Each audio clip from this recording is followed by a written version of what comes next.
আন্টির সাথে দেখা করে যাই এটা বলে খালি ঘুরলাম, এই মুহূর্তে ট্রেনটা ক্র্যাশ হলো। এক পলকের মধ্যে মানে পুরা সবারই দেখলাম জ্বলে গেল আগুনে। আমার সাথে যে বন্ধুটা ছিল, ঘুরে দেখি তার পুরো শরীরে আগুন লাগা, তাও আবার নীল আগুন। সে আমাকে বললো একটা কথা যে, নীলা আমাকে বাঁচাও, আমি পারতেছি না এগুলো সহ্য করতে। 20 বছরের ভাইয়ার কাছে দেখছি 2 লিটার একটা পানির বোতল, ওর কাছে গিয়ে বললাম ভাইয়া আমাকে একটু পানি দাও। ভাইয়াটা বললো আমাকে যে তুমি ঘুরো, তোমার পিঠটা ভিডিও করবো। দেন আমি পায়ে ধরলাম, ভাইয়া প্লিজ পানিটা দাও, আমার লাগবে এখন। সে আমাকে তখন লাথি মারলো ওখান থেকে। আমি আমার বোনকে আনতে গেছিলাম বিল্ডিং এ, নিচের তলার রাইট সাইডে ছিলাম করিডোরে। আর আমার বোনকে আমি ডাকতেছি, হঠাৎ করে আমার ফ্রেন্ডটা আসে, উপরে ছিল সেও, সেকেন্ড ফ্লোরে, শামিম তার নাম। সে আমাকে দেখে আমার কাছে আসে যে তোমার তুই এই জায়গায় কী করস, তুমি এখানে কি দাঁড়ায় আছো কেন? আমি বললাম আমার বোনকে আমি নিতে যাচ্ছি, এখন আম্মু আসছে যাব। এখন আমার ওই বন্ধু বললো কি, আমরা আচ্ছা ঠিক আছে আমি তো আন্টির সাথে দেখা করে যাই, এটা বলে খালি ঘুরলাম, এই মুহূর্তে ট্রেনটা ক্র্যাশ হলো। দেন মানে এক পলকের মধ্যে মানে পুরা সবারই দেখলাম জ্বলে গেল আগুনে। আমার সাথে যে বন্ধুটা ছিল, তার ঘুরে দেখি তার পুরো শরীরে আগুন লাগা, তাও আবার নীল আগুন। সে আমাকে বললো একটা কথা যে, নীলা আমাকে বাঁচাও, আমি পারতেছি না এগুলো সহ্য করতে।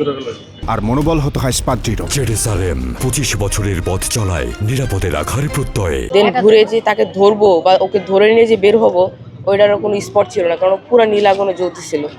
তখন কিছু না পেয়ে আমি বিল্ডিং থেকে দৌড়ে বের হয়ে যাই, যেখান থেকে মেইন সিঁড়িটায় বের হওয়ার, ওখান থেকে বের হয়ে যাই। দেন আমি বের হওয়ার পরে একটা লাশ ছিল যার পুরো অবস্থা হয়ে গেছিলো। ওই লাশটার যে ব্রেন, ওটার উপর পাড়া দিতে নিয়েছিলাম, বাট সাইড দিয়ে চলে গেছি। দেন একটা 20 বছরের ভাইয়ার কাছে দেখছি 2 লিটার একটা পানির বোতল। দেন ওর কাছে গিয়ে বললাম ভাইয়া আমাকে একটু পানি দাও। ভাইয়াটা বললো আমাকে যে তুমি ঘুরো, তোমার পিঠটা ভিডিও করবো। দেন আমি পায়ে ধরলাম, ভাইয়া প্লিজ পানিটা দাও, আমার লাগবে এখন। সে আমাকে তখন লাথি মারলো ওখান থেকে, পায়ে করলো।